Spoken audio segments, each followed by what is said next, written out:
In the Hibs football factory, it doesn't matter that one of their parts is gone. Operations continue as smoothly as ever. Model number 9, Gary O'Connor, might be shipped off to Russia this week, but there's still enough in the store to tempt other shoppers, with Derek Riordan likely to be this summer's star buy.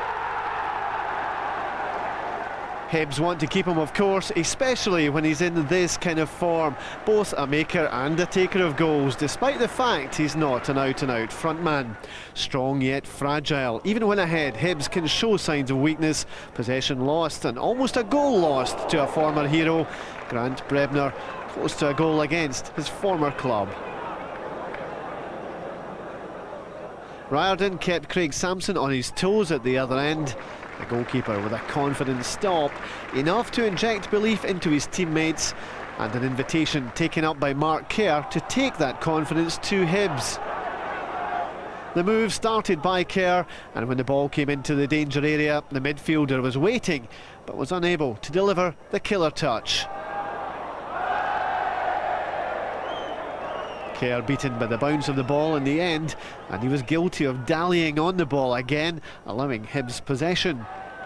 The United defence still had chances to clear the ball, but the quality of the defending would be a major concern for Craig Brewster, who could only watch as Alan Archibald pressed the self-destruct button.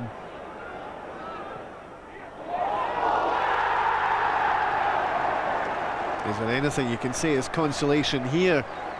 If you're going to score an own goal, this is how to do it. Unerring accuracy into the top corner, and United with a mountain to climb.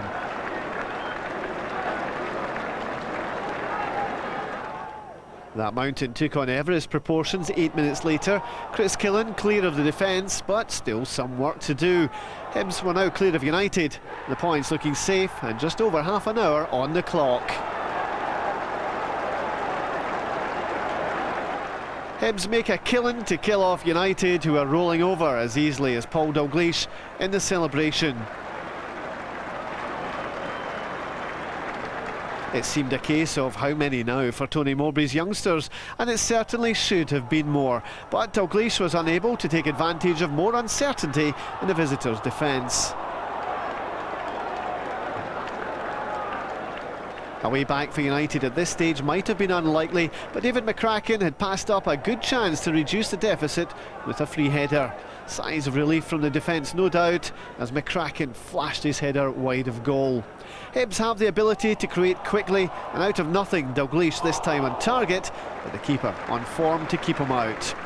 More invention from Hibs almost caught out the United defence, and the Hibs boss must have been happy with what he was watching, even if he didn't show it.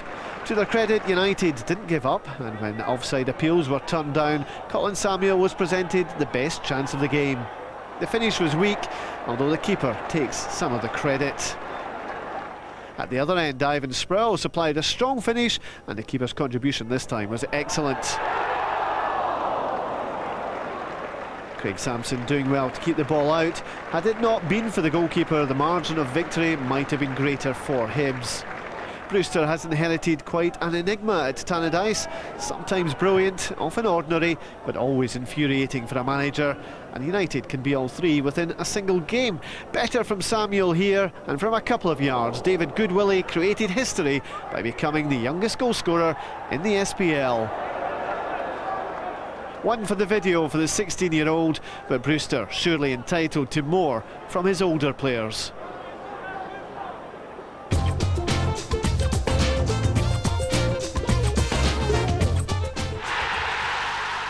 The two wide men, they try and stretch the game and they go forward, and Derek Riordan finishing there. I mean, his goal scoring record is absolutely fantastic over the last 3 years for somebody that really plays on the wings, so the fans will be entertained. That's one thing at Parkhead next week.